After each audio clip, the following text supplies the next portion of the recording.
Mientras a ella le regalaron un auto por cumplir 16, a mí me dieron un boleto de autobús y una lección de desprecio. Hoy yo avancé solo y ella sigue atrapada en las deudas que la familia ya no puede ocultar. Hoy tengo 28 años, pero esta historia comienza cuando tenía 16. Fue en ese momento cuando entendí, sin lugar a dudas, cuál era mi lugar dentro de la jerarquía familiar. No voy a extender el suspenso, no era el primer puesto. Ni el segundo. Era, básicamente, el que sobraba. Soy el mayor por 3 años. En muchas familias, eso suele traducirse en ciertas ventajas, más confianza, algo más de independencia, algún que otro privilegio. En la mía, ser el mayor solo significaba presenciar cómo mi hermana menor, Maureen, recibía todo lo que a mí me negaban, y además escuchar un discurso constante sobre lo afortunado que debía sentirme por las lecciones de vida que venían incluidas en cada desventaja. El favoritismo no era sutil. Cuando nos mudamos a la casa familiar, Maureen se quedó con la habitación más grande, la más silenciosa y la mejor ubicada. A mí me tocó el dormitorio que daba directamente a la calle, donde el ruido del tráfico comenzaba desde muy temprano cada mañana. Cuando pregunté por qué, mi padre, Patrick, me dijo que yo era más grande y maduro, que podía manejar mejor esas molestias. Una lógica muy conveniente, sobre todo cuando siempre jugaba a favor de ella. Ese fue solo el comienzo. En mi primer año de secundaria quise unirme al equipo de béisbol. Mis padres me dijeron que, si quería hacerlo, debía pagar yo mismo el uniforme, el equipo y la inscripción. Era demasiado caro para el presupuesto familiar, según ellos. 2 años después, Maureen decidió dedicarse a la danza competitiva. En ese caso, el dinero apareció mágicamente, clases, trajes, inscripciones, viajes a otras ciudades, todo cubierto sin cuestionamientos. Cuando señalé la diferencia, mi madre explicó que la danza era fundamental para el desarrollo personal de Maureen, mientras que el béisbol era solo un deporte. Fin de la discusión. Las fiestas tampoco eran equitativas. En Navidad, yo recibía regalos prácticos, medias, útiles escolares, alguna tarjeta de regalo modesta si tenía suerte. Maureen, en cambio, abría cajas con el último modelo de teléfono, dispositivos electrónicos nuevos, ropa de marca. Mis padres decían que yo era más grande, que necesitaba menos cosas o que era difícil comprarme algo. La traducción era bastante clara, no se molestaban en intentarlo. En la escuela, la diferencia era igual de evidente. Cuando yo llevaba a casa calificaciones perfectas, apenas recibía un buen trabajo, sigue así. Cuando Maureen traía notas promedio, la llevaban a su restaurante favorito para celebrar su esfuerzo y progreso. Si yo subía un punto en una materia, nadie lo notaba. La excelencia era simplemente lo que se esperaba de mí, no algo digno de reconocimiento. Después de segundo año, dejé de mostrar mis boletines. Nadie lo notó. Nadie preguntó. Podría haber estado reprobando todas las materias y no se habrían enterado. A Maureen, en cambio, le controlaban cada nota como si su desempeño académico fuera una competencia importante. Pero el punto de quiebre llegó poco antes de cumplir 16 años. Había empezado a insinuar que me gustaría tener un auto. Nada lujoso, solo algo usado, confiable, que me permitiera ir a la escuela y a mi trabajo de medio tiempo en el supermercado. Yo mismo estaba ahorrando para el seguro y la gasolina. Había investigado modelos, precios, todo. Tenía un plan. Mi cumpleaños cayó un sábado. Mis padres me llevaron a desayunar a un restaurante al que solíamos ir. A mitad de la comida, mi padre deslizó un sobre la mesa con una sonrisa orgullosa. Pensé que serían llaves, o al menos clases de manejo. Pero al abrirlo encontré un pase mensual para el autobús urbano y un horario impreso de las rutas. Me quedé mirándolo, convencido de que era una broma. No lo era. Mis padres me observaron en silencio, esperando agradecimiento. Dije un pase de autobús, sin tono, solo constatando el hecho. Mi madre asintió entusiasmada. Dijo que eso era independencia de transporte, que podía moverme por toda la ciudad. Mi padre agregó que además era ecológico y que me enseñaría responsabilidad, planificación y gestión del tiempo. Luego vino la lección moral, no creían en regalar cosas, creían en que uno debía ganarse lo que tenía. Según ellos, eso valía más que comprarme un auto. Lo irónico era que Patrick había recibido su primer auto como regalo de sus padres al cumplir 16. Un Mustang rojo del que aún hablaba en reuniones familiares. Pero, aparentemente, esa experiencia no aplicaba cuando se trataba de mí. Agradecí el regalo porque tenía 16 años y todavía creía que, si era lo suficientemente agradecido, tal vez algún día cambiarían. Usé ese pase todos los días. Salía 1 hora antes para llegar a mis turnos de 4 horas. Esperé bajo la lluvia, hice tareas de pie, perdí encuentros con amigos porque los autobuses dejaban de circular temprano los fines de semana. Y aprendí algo importante, No podía contar con nadie más que conmigo. 3 años después, con 19, trabajaba a tiempo completo y estudiaba en un instituto comunitario porque no podía pagar otra cosa. Me había mudado a un diminuto departamento, apenas habitable, pero era mío. Entonces Maureen cumplió 16. Mi madre me envió un mensaje invitándome a una cena familiar ese sábado. Y ahí supe que la historia aún no había terminado. Debí haber sospechado que algo no estaba bien desde el principio. En mi familia, las cenas formales nunca ocurrían por simple convivencia. Mis padres solo las organizaban cuando querían pedir algo importante o cuando estaban a punto de hacer un anuncio que, de una forma u otra, terminaba perjudicándome. Aquella noche, claramente, pertenecía al segundo grupo. Llegué puntual, a las 6 en punto. Apenas crucé la puerta, el olor del asado al horno me golpeó de lleno. Era la especialidad de mi padre, Patrick, un plato que solo preparaba en ocasiones especiales. Esa fue la segunda señal de alerta. La primera había sido el mensaje insistente recordándome la hora exacta. Nos sentamos a la mesa y, para mi sorpresa, los primeros 20 minutos transcurrieron con una normalidad incómoda. Demasiado normal. Mis padres me preguntaron por la universidad, por el trabajo, por cómo llevaba las materias. Maureen habló de sus amigos, de sus actividades, de cosas triviales. Nadie mencionó nada extraño. Poco a poco empecé a relajarme, pensando que, tal vez, esta vez sí se trataba de una cena familiar auténtica. Ese pensamiento duró poco. Mi padre se aclaró la garganta de esa manera tan particular que tiene cuando cree que va a decir algo profundo o trascendental. Entonces supe que había llegado el momento. El cumpleaños de Maureen se acerca, dijo, como si yo no supiera la fecha de nacimiento de mi propia hermana. Y tu madre y yo hemos estado hablando. Asentí en silencio, llevándome otro bocado a la boca, esperando el golpe. Cumplir 16 es un momento importante, continuó él. Antes de que pudiera decir nada, mi madre intervino, sonriendo a Maureen con un orgullo exagerado. Hemos decidido regalarle un auto. Dejé de masticar. Tragué con dificultad. ¿Un auto? Repetí, sin poder disimular la sorpresa. Mi voz sonó más plana de lo que pretendía. Un Toyota Camry, dijo mi padre con evidente satisfacción. Modelo 2015. Seguro, confiable, económico. Conseguimos una excelente oferta gracias a un conocido. Maureen casi saltaba en su asiento. Hablaba sin parar del color plateado, de lo bonito que era, de los accesorios que ya había elegido, de las fundas para los asientos. ¡Qué bien!, dije finalmente, interrumpiéndola mientras miraba a mis padres. De verdad, qué bien. Debieron notar algo en mi tono, porque mi madre se apresuró a justificarse. Sabemos que esto puede despertarte sentimientos encontrados, considerando lo que pasó cuando tú cumpliste 16, pero Maureen necesita un auto. Tiene ensayos, competencias, actividades del equipo de baile. No es práctico que tengamos que llevarla a todos lados. Claro. Porque el sistema de autobuses de la ciudad, que había sido perfectamente práctico para que yo fuera a trabajar, de repente no servía para los ensayos de baile de mi hermana. Tú tenías el autobús, añadió mi padre, como si estuviera cerrando una discusión con un argumento brillante. Y te funcionó bien.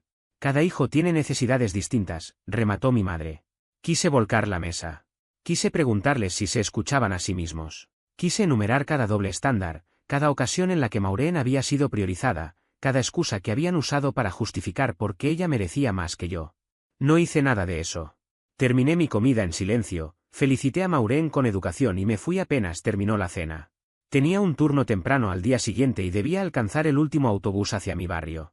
2 semanas después, vi las fotos en redes sociales.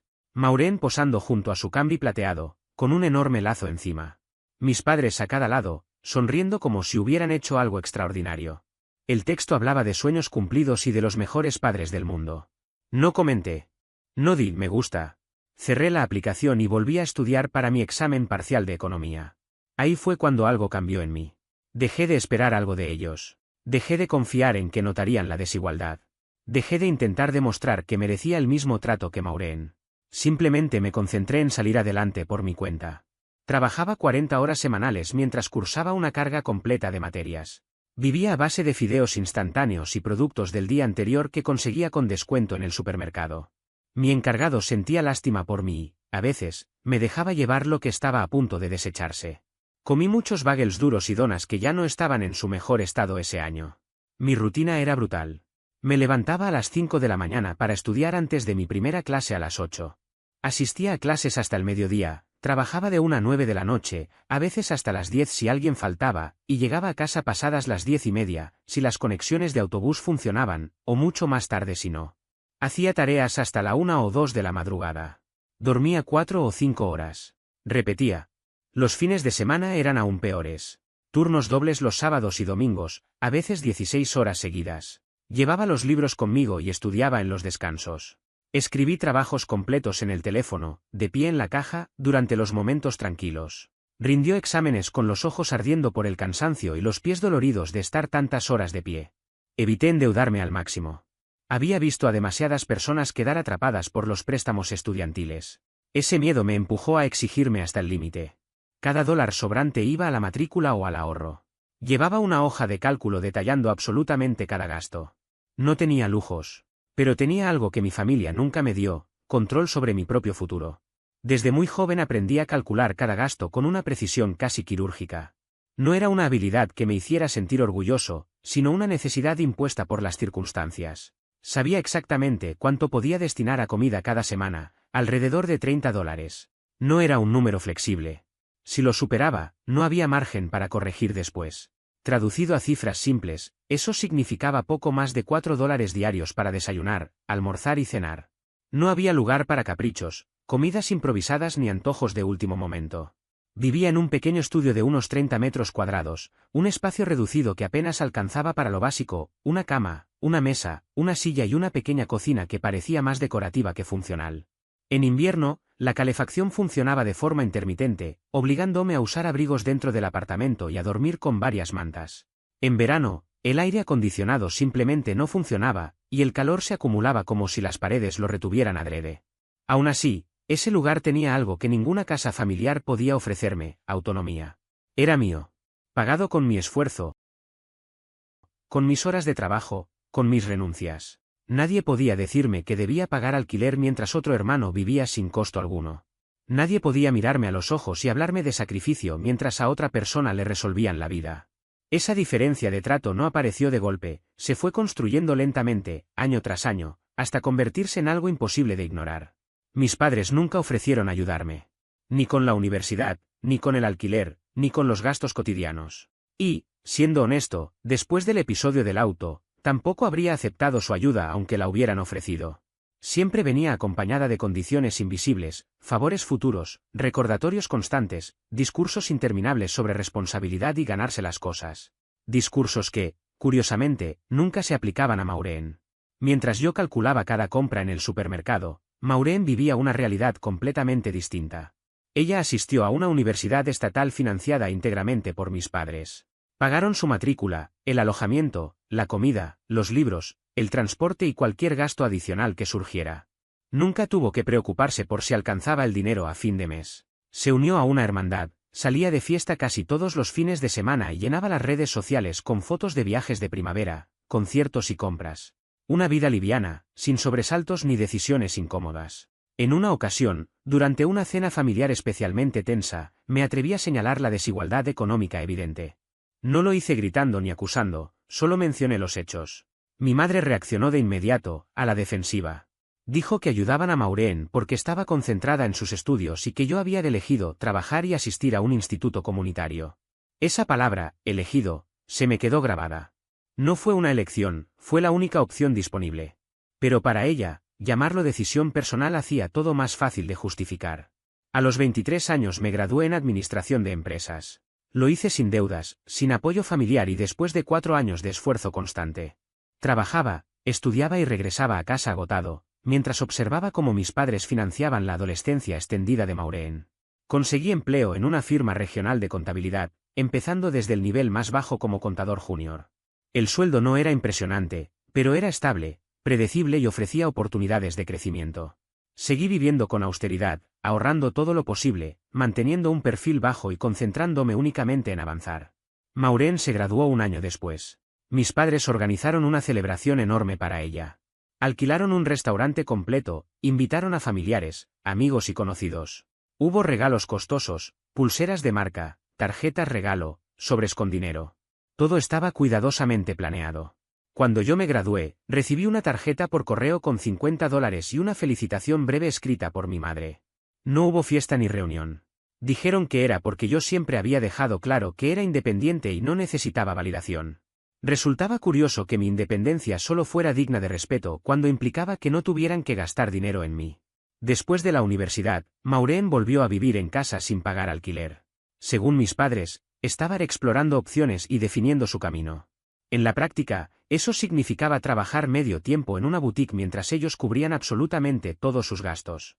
También decidió intentar convertirse en influencer. Yo, para entonces, ya vivía en un departamento de una habitación, modesto pero cómodo, y había sido ascendido a contador senior. Estaba construyendo mi carrera, mis ahorros y una vida completamente separada de ellos. El grupo familiar de mensajes se convirtió en un recordatorio constante de la diferencia de trato. Mi madre enviaba fotos de las comidas que preparaba para Maureen. Mi padre compartía artículos sobre desarrollo profesional y etiquetaba siempre a Maureen. Mis logros laborales, cuando los mencionaba, recibían como mucho un emoji de aprobación. Con el tiempo dejé de compartir mis avances. Respondía cada vez menos. No sé si lo notaron o simplemente no les importó. Hace unos 2 años, mi situación dio un giro importante. Fui ascendido a gerente de contabilidad en otra empresa. Mejor salario, mejores beneficios y una trayectoria profesional clara. Poco después, compré un condominio. No era grande ni lujoso, pero era mío. Mi nombre figuraba en la escritura, yo asumía la hipoteca. Un logro adulto, real. Publiqué una foto de las llaves en redes sociales, orgulloso. Mis padres no comentaron nada. Maureen solo escribió bien, acompañado de un pulgar arriba. Mientras tanto, los sueños de influencer de Maureen no avanzaban. Resultó que subir fotos bonitas no paga las cuentas si no hay seguidores reales. Su trabajo en la boutique tampoco era suficiente. Entonces encontró otra solución, gastar más. Ropa nueva para sesiones de fotos, equipos profesionales, luces, fondos, una computadora nueva porque la anterior no servía. A eso se sumaban gastos constantes en estética y cuidado personal. Mis padres financiaron todo.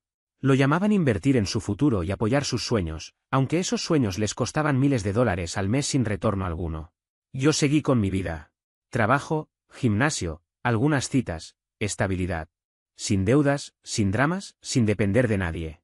Hasta que llegaron las llamadas. Primero mi madre, preguntando si podía prestarle a Maureen $2.000 solo por un tiempo. Dije que no. Luego llamó mi padre, usando el argumento de la familia y la lealtad. Le recordé que nadie me ayudó cuando sobrevivía a base de fideos instantáneos. Volví a decir que no. Finalmente, Maureen me llamó llorando, apelando a que era su hermano mayor. Le pregunté para qué necesitaba el dinero. Admitió que había agotado su tarjeta de crédito. Le pregunté en qué lo había gastado. Se puso a la defensiva y dijo que no era asunto mío. Volví a negarme. Después de eso, el silencio. Pensé que quizá habían encontrado otra solución. Me equivoqué. Hace 6 meses recibí un mensaje de mi madre, emergencia familiar. Necesitamos hablar, ¿puedes venir a cenar este fin de semana? Estuve a punto de no ir. Pero algo en ese mensaje era distinto. Más urgente. Y supe, incluso antes de responder, que esa cena iba a cambiarlo todo. Llegué el sábado por la tarde, casi de noche. Mi padre abrió la puerta y, por un instante, me costó reconocerlo. Se veía más envejecido de lo que recordaba, con ojeras marcadas, el rostro cansado y una expresión tensa, como si llevara semanas durmiendo mal. Me hizo pasar sin demasiadas palabras. Nos sentamos para otra cena familiar. Esta vez no hubo asado ni ningún plato especial. Solo comida china para llevar, repartida en cajas de cartón sobre la mesa. Aquello ya me pareció una mala señal. En mi familia, cuando no había esfuerzo en la comida, era porque el verdadero plato fuerte iba a ser la conversación. Maureen estaba allí, sentada frente a mí. Se veía distinta. Apagada. Por primera vez no tenía el teléfono en la mano. No hablaba sin parar de sesiones de fotos, redes sociales ni dramas con sus amigos. Simplemente miraba la mesa, removiendo el arroz con el tenedor. Los primeros minutos transcurrieron en un silencio incómodo, solo interrumpido por el ruido de los cubiertos y el crujido de las cajas al abrirse. Finalmente, mi padre dejó el tenedor a un lado y adoptó ese tono serio que siempre usaba cuando quería imponer autoridad. Tenemos que hablar de algunos asuntos financieros de la familia, dijo, con voz firme. Yo me limité a sentir y esperé. Tu madre y yo hemos estado apoyando a Maureen durante los últimos años, continuó. Pensamos que era lo correcto, ayudarla a establecerse, darle una base desde la cual pudiera construir su futuro. Me mordí la lengua y volví a sentir. No era una historia nueva. Pero la situación se nos ha ido de las manos. Mi madre intervino en ese momento. Miró a Maureen, que seguía sin levantar la vista del plato. Maureen ha acumulado muchas deudas, dijo. Tarjetas de crédito. El coche. $65.000, aclaró mi padre, sin rodeos. Debe $65.000. Casi me atraganté con el pollo picante. ¿Cómo? Logré preguntar, sorprendido de que la palabra saliera de mi boca. No se trataba solo del equipo para redes sociales, como yo había supuesto. La realidad era mucho peor. Maureen llevaba años viviendo muy por encima de sus posibilidades, ropa de diseñador, restaurantes caros, viajes de fin de semana, entradas para conciertos, todo cargado a crédito. Su plan siempre había sido pagar cuando su carrera en redes sociales despegara. Spoiler, nunca despegó. Tenía unos 2.000 seguidores en Instagram, la mayoría cuentas falsas. 0 patrocinadores. 0 ingresos reales. Solo deudas acumulándose una tras otra. Hemos estado ayudándola con los pagos mínimos, dijo mi madre, pero ya no podemos seguir. Nos hemos quedado sin ahorros. Mi padre añadió. Tuvimos que sacar una segunda hipoteca sobre la casa. Aquello no hacía más que empeorar. Esperábamos, empezó mi padre, y antes de que terminara la frase yo ya sabía exactamente hacia dónde iba todo. Esperábamos que quizás tú podrías ayudarnos. Tal vez hacerte cargo de algunas de las tarjetas durante un tiempo. Solo hasta que Maureen logre estabilizarse. Me recosté en la silla y los miré a los tres. A mis padres, que a ella le habían dado todo y a mí solo discursos. A Maureen, que había desperdiciado cada oportunidad mientras yo sobrevivía como podía. Todos me observaban como si yo fuera su plan de emergencia, su cajero automático, la solución a un problema que ellos mismos habían creado. El nivel de descaro era impresionante. Me habían visto luchar durante años y no hicieron nada. Nunca ofrecieron ayuda. Nunca reconocieron el trato desigual. Nunca parecieron preocuparse. Pero ahora que necesitaban algo de mí, de repente éramos familia. De repente, yo tenía que dar la cara. Pensé en todas esas noches cenando fideos instantáneos en mi pequeño apartamento. En los turnos dobles que me dejaban los pies destrozados. En las veces que tuve que elegir entre comprar comida o comprar libros. En el cansancio constante, el estrés, el miedo permanente a no llegar a fin de mes. Pensé en las navidades viendo a Maureen abrir regalos caros mientras yo recibía calcetines. En sus fotos de vacaciones de primavera mientras yo trabajaba horas extra. En cómo se quejaba de que nuestros padres no la entendían, cuando a mí ni siquiera intentaban entenderme. Y ahora querían que la rescatara de las consecuencias de sus propias decisiones. No, dije, simplemente. El rostro de mi madre se desmoronó. Por favor, escúchanos, rogó. Somos una familia. Tenemos que ayudarnos. ¿La familia se ayuda? Repetí despacio. ¿Dónde estaba esa ayuda cuando trabajaba 40 horas a la semana y estudiaba a tiempo completo? ¿Dónde estaba cuando vivía a base de lo más barato? ¿Dónde estaba cuando compré mi apartamento? Guardé silencio un segundo. Ah, claro. No estaba. Porque yo tenía que ganarme las cosas. Mi padre frunció el ceño. Tú eras capaz. No necesitabas ayuda. Maureen sí la necesita. Entonces Maureen necesita aprender las mismas lecciones que me enseñaron a mí, respondí. Sobre responsabilidad. Sobre no esperar que todo te lo den hecho. Maureen empezó a llorar. Cometí errores, dijo entre sollozos. Lo sé. Pero soy tu hermana. ¿De verdad no te importa? Me importa lo suficiente como para no seguir permitiéndote esto, contesté. Tú te metiste en este problema.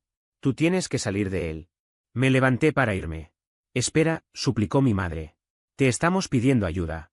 ¿Eso no significa nada? Significa que ya no les queda nadie más, respondí. Y que por fin recordaron que tienen otro hijo. El mismo al que le dieron un pase de autobús mientras a Maureen le compraban un coche. El mismo al que le dijeron que se las arreglara solo. Tomé mi chaqueta. Yo ya me las arreglé. Y lo que aprendí es a no rescatar a quienes jamás lo habrían hecho por mí. Si sales por esa puerta sin ayudar a tu hermana, dijo mi padre, intentando usar su autoridad una última vez, no hace falta que vuelvas. Lo miré con calma. Hace años que no vuelvo de verdad, papá. Solo que nunca te diste cuenta. Me fui. Los mensajes empezaron casi de inmediato. Mi madre diciendo que estaba siendo cruel. Mi padre acusándome de egoísta. Maureen suplicándome que cambiara de opinión.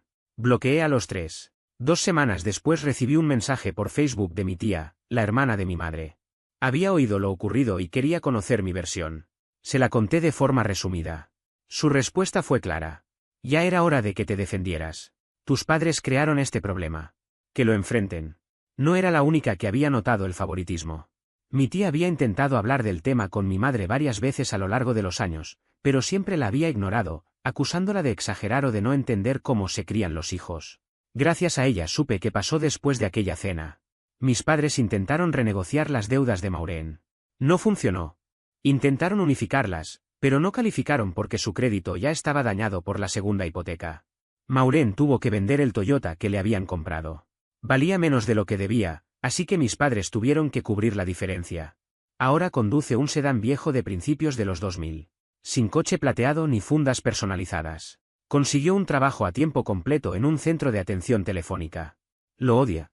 Pero tiene que hacerlo, porque los pagos mínimos de $65.000 en deudas no se pagan solos. Mis padres empezaron a desmoronarse económicamente de una forma lenta pero evidente. Primero fue el cable. Un día simplemente dejaron de pagarlo, y la televisión quedó reducida a canales abiertos y silencios incómodos por las noches. Después vinieron los recortes en el supermercado. Nada de marcas conocidas, nada de compras impulsivas. Solo lo justo, lo necesario, lo que entraba en un presupuesto cada vez más ajustado. Mi padre, que durante años había hablado de estabilidad y responsabilidad, comenzó a tomar turnos extra los fines de semana en una tienda de mejoras para el hogar. Volvía a casa cansado, con el cuerpo dolorido y el humor por el suelo, pero sin decir una palabra. Mi madre, por su parte, se volcó a una disciplina que antes despreciaba: cupones, comparaciones de precios, listas estrictas. Todo lo que antes consideraban exagerado cuando yo lo hacía, ahora era su nueva normalidad. Por primera vez, estaban viviendo la misma presión que yo había soportado durante años. Esa sensación constante de hacer cuentas mentales antes de tomar cualquier decisión. El cálculo automático, alcanza, ¿y si mañana pasa algo, y si aparece un gasto inesperado? El miedo silencioso a enfermarse, a que el auto falle, a que cualquier imprevisto desestabilice todo. Vivir dentro de los límites reales, no de los imaginados.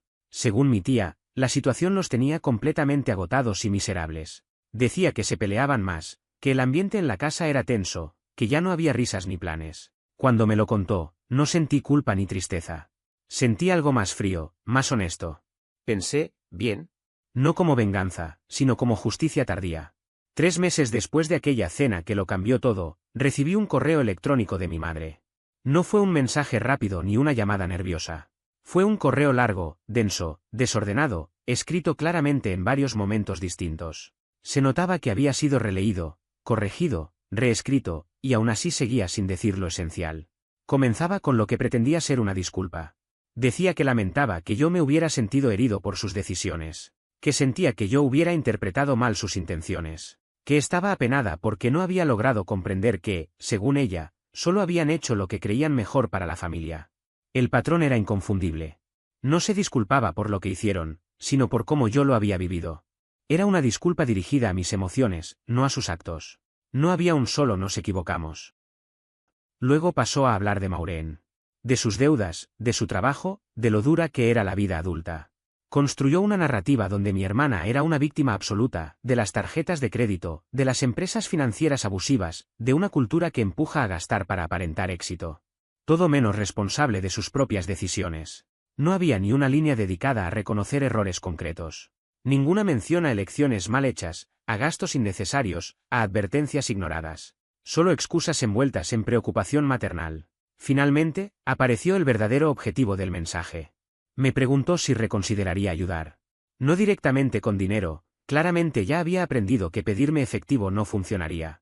En su lugar, propuso algo razonable, que permitiera que Maureen se mudara temporalmente a mi departamento. Según ella, serían solo 6 meses. Un sacrificio pequeño, decía, que permitiría a mi hermana ahorrar el alquiler y destinar ese dinero a pagar deudas. Leí el correo 3 veces. Despacio. Buscando algún atisbo de autocrítica. Algún reconocimiento de la ironía de pedirme, una vez más, que yo cediera algo por Maureen después de una vida entera de lo mismo. No encontré nada. Ni una sola frase que dijera «sabemos que esto no es justo». Respondí con una sola línea, clara y definitiva. Maureen se metió sola en esta situación. También puede salir sola de ella. Envié el mensaje sin añadir nada más. Después de eso, el silencio fue absoluto. La vida siguió. En el trabajo llegó otro ascenso. Más responsabilidades, mejor sueldo, más estabilidad. Empecé una relación seria, adulta, sin dramas innecesarios. Me tomé unas vacaciones en Colorado. Respiré aire distinto, caminé sin prisa, viví una vida completamente separada del caos familiar. Hasta que, Hace unos 2 meses, ocurrió algo que no esperaba. Maureen me escribió directamente. No a través de nuestros padres. No con reproches ni pedidos encubiertos. Un mensaje simple. ¿Podemos hablar? Solo tú y yo. Consideré ignorarlo. Durante horas. Pero la curiosidad, esa parte de mí que necesitaba entender, terminó ganándome. Acordamos vernos en una cafetería a medio camino entre ambos. Un lugar neutral, sin recuerdos, sin territorio emocional. Cuando llegó, el cambio fue evidente. No era la misma persona. Se veía más cansada, más adulta. Su cabello estaba recogido sin esfuerzo, lejos de los peinados trabajados que antes mostraba en redes sociales. No llevaba maquillaje. Vestía jeans y una camiseta sencilla. No había rastro de la imagen que antes parecía tan importante. Gracias por venir, dijo al sentarse. Asentí, sin apurarla. No estoy aquí para pedirte dinero, aclaró enseguida. Ni ayuda con mis deudas. Solo quería hablar. Está bien, respondí. Respiró profundo antes de continuar. He pensado mucho en todo. En cómo llegué hasta aquí. En las decisiones que tomé. En cómo nos trataron de forma tan distinta cuando crecíamos. Eso era nuevo. Yo era la favorita, admitió. Siempre lo supe. Incluso cuando fingía no notarlo. Y me aproveché de eso. Asumí que mamá y papá siempre me rescatarían, siempre me justificarían, siempre me elegirían a mí por encima de ti. No la interrumpí. Este trabajo en el centro de llamadas es horrible, dijo. La gente grita todo el día. Pagan mal. Llego agotada y aún así no logro reducir la deuda. Bienvenida a la vida adulta, respondí, sin dureza. Ella rió, sin humor. Ahora entiendo lo que pasaste. Trabajar sin parar, estudiar, vivir con lo justo, mientras ellos decían que eso te estaba formando el carácter, y a mí me daban todo. ¿Qué cambió? Pregunté. ¿Por qué ahora? Se quedó callada unos segundos. Me crucé con Patrick, dijo. Tu antiguo jefe del supermercado. Me vio dudando entre dos productos porque solo podía pagar uno. Me preguntó por ti. Empezó a contarme cómo hacías turnos dobles, cómo nunca te quejabas, cómo ahorrabas cada moneda.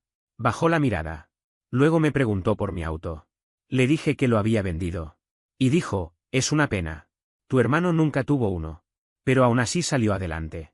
Eso me hizo darme cuenta de algo terrible. Todos lo sabían menos yo. Todos vieron lo injusto que fue. Y yo simplemente acepté todo sin cuestionarlo. No supe qué decir. No te pido perdón esperando nada a cambio, continuó. Solo quería que supieras que lo entiendo. Y que lo siento de verdad. Hablamos un rato más. Sin dramatismo. Sin promesas. Solo dos adultos hablando con honestidad. Antes de irnos, dijo. Mamá y papá quieren que te convenza de volver. Les dije que no. No les debes nada. Ni a mí. Tú te ganaste tu salida. Yo todavía estoy pagando mis errores. Eso significó más de lo que imaginó. Nos despedimos sin planes futuros. Sin reconciliaciones falsas. Solo con respeto. No he vuelto a saber de ella. Ha respetado el límite. Algo que mis padres, finalmente, también hicieron hace 3 semanas. El último mensaje que recibí fue de mi padre. Decía que respetaban mi decisión de mantener distancia con la familia, pero que siempre estarían ahí si algún día cambiaba de opinión. Lo leí con calma, sin enojo. La verdad es que van a esperar mucho tiempo, porque hay algo que nunca lograron entender. Yo no me alejé de la familia. Ellos me apartaron hace años. Cada vez que eligieron a Maureen por encima de mí. Cada vez que justificaron la desigualdad con excusas mal disfrazadas de carácter o enseñanzas de vida. Cada vez que me exigieron que me ganara todo por mi cuenta mientras a ella se lo entregaban servido. Ahí se fue creando la distancia. Yo solo fui el primero en admitir que ya existía. Hoy mi vida es tranquila. Estable. Sin drama innecesario. Tengo buenos amigos, una relación sana, una carrera de la que me siento orgulloso, una vivienda propia y seguridad financiera. Nada cayó del cielo. Todo lo construí solo. Todo lo gané con esfuerzo. ¿Y sabes qué más no tengo? No tengo una relación con personas que solo me valoraban cuando necesitaban algo de mí. Y, sinceramente, estoy completamente en paz con eso. Maureen recibió un auto por su cumpleaños número 16. Yo recibí un pase de autobús y una charla interminable sobre ganarme las cosas. Así que me gané mi camino, fuera de sus vidas. Ella ahora no puede manejar para salir de sus deudas, pero ese ya no es un problema mío. Yo tengo mi propio camino por delante. Y, a diferencia de ella, aprendí a recorrerlo sin que nadie me lleve de la mano. Actualización, 3 meses después. Hola otra vez. Varias personas pidieron una actualización, así que aquí va. La vida ha sido buena. Muy buena, de hecho. El mes pasado me comprometí. Mi prometida conoce toda la historia familiar y apoya por completo los límites que establecí. Su familia prácticamente me adoptó, lo cual al principio fue extraño, pero terminó siendo algo muy reconfortante. Su padre me preguntó una vez por mis padres. Cuando le expliqué la situación, solo dijo, ellos se lo pierden, y luego me enseñó a preparar brisket ahumado. El mejor futuro suegro imaginable. En el trabajo también me fue bien. Me ascendieron otra vez. Ahora soy director del área de contabilidad. El aumento salarial me permitió pagar mi departamento antes de tiempo y empezar a invertir con más decisión. La estabilidad financiera es una sensación poderosa cuando vienes de años viviendo con ansiedad constante por el dinero. Maureen y yo hemos intercambiado algunos mensajes. Nada profundo. Solo contactos esporádicos. Sigue trabajando en el call center y tomó turnos de bartending los fines de semana para generar ingresos extra. Dice que estará pagando deudas durante años, pero que por fin está avanzando. No me pidió ayuda ni dinero. Solo me dijo que se estaba haciendo cargo. Eso lo respeto. Mis padres, con ellos la historia se puso más interesante. Hace 2 meses aparecieron sin avisar en mi departamento. Un domingo por la mañana. Abrí la puerta y ahí estaban los dos, incómodos, fuera de lugar. Mi padre sostenía una caja de una panadería. Mi madre llevaba flores. Tenemos que hablar, dijo él. Estuve a punto de cerrar la puerta, pero mi prometida estaba conmigo y me miró de esa forma que decía, al menos escúchalos. Así que acepté. Nos sentamos en la sala. Ellos en un sillón, nosotros en el otro. El ambiente era todo menos cómodo. Mi madre empezó a llorar de inmediato. No eran lágrimas manipuladoras como antes. Estas se veían cansadas, sinceras. Nos equivocamos, dijo. Sabemos que lo hicimos. Explicaron que llevaban 2 meses asistiendo a terapia. Algo que, irónicamente, siempre habían descartado cuando yo lo sugerí años atrás. Admitieron que fue mi tía quien los convenció. El terapeuta los obligó a revisar sus decisiones como padres, a enfrentar el favoritismo, a reconocer la desigualdad. Te tratamos injustamente, dijo mi madre. No solo por el auto. Por todo. Trabajaste duro y casi nunca lo reconocimos. Te exigimos independencia mientras financiábamos la vida de Maureen.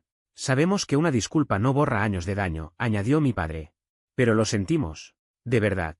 No sentimos que estés herido. Sentimos haberte herido. Escucharlos decir eso fue extraño. Durante años había esperado esas palabras. Pero cuando finalmente llegaron, no sentí la satisfacción que imaginaba. ¿Qué cambió? Pregunté.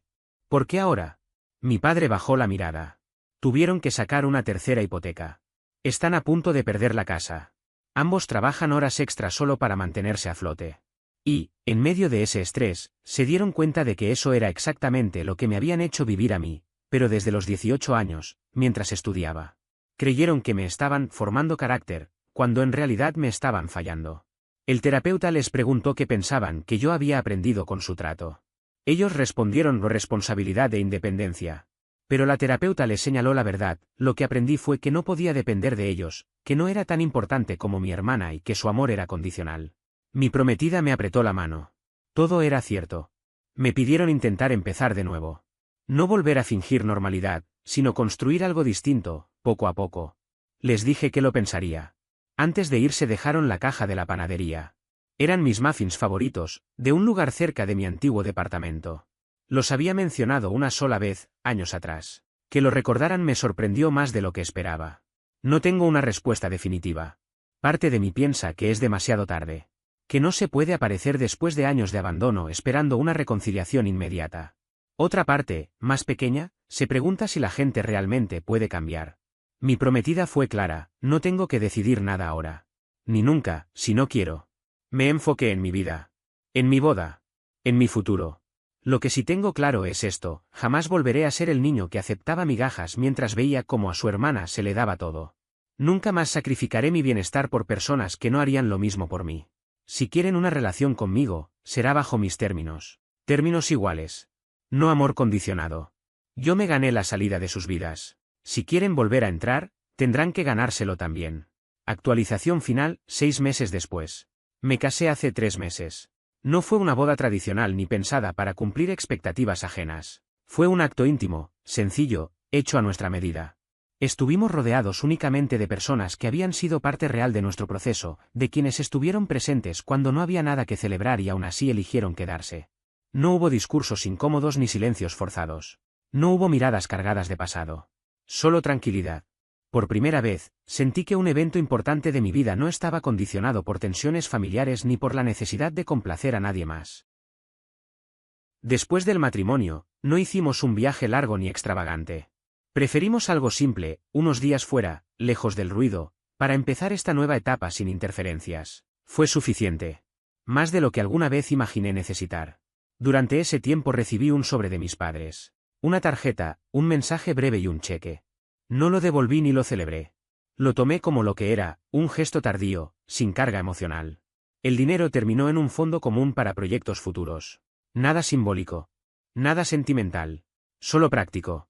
Las semanas siguientes no marqué distancia ni busqué acercamientos. Dejé que las cosas fluyeran como debían. Eventualmente, mis padres propusieron vernos de vez en cuando. Acepté con condiciones claras y sin promesas implícitas. Encuentros breves, en espacios públicos, sin temas forzados ni revisiones del pasado. No fue incómodo, pero tampoco fue cercano. Y eso estuvo bien. Con el tiempo noté algo distinto, dejaron de justificar errores, dejaron de minimizar decisiones. No pedían nada. No exigían nada. Simplemente escuchaban. No sé si eso es cambio real o solo aprendizaje tardío, pero ya no me corresponde analizarlo. Maureen y yo seguimos en contacto ocasional. Conversaciones cortas, neutrales. Actualizaciones generales. No hay reproches ni reconstrucción emocional. Hay respeto. Y, honestamente, eso es suficiente. Hoy mi vida gira alrededor de cosas concretas, mi trabajo, mis proyectos, mi matrimonio, los planes que estamos construyendo juntos. No vivo esperando validación ni reparación. No necesito que nadie confirme lo que valgo. Si alguna vez existe una relación más cercana con mi familia, será porque encaja de forma natural en esta nueva vida, no porque me sienta obligado a abrir espacios que ya cerré con esfuerzo. Aprendí algo fundamental: no todo vínculo merece ser restaurado, y no toda disculpa implica acceso. Hay pérdidas que no se recuperan, pero también hay versiones de uno mismo que solo aparecen cuando deja de cargar con lo que nunca fue suyo. Hoy camino ligero. Sin deudas emocionales. Sin expectativas heredadas. Y, sobre todo, sin volver a aceptar un lugar secundario en mi propia historia.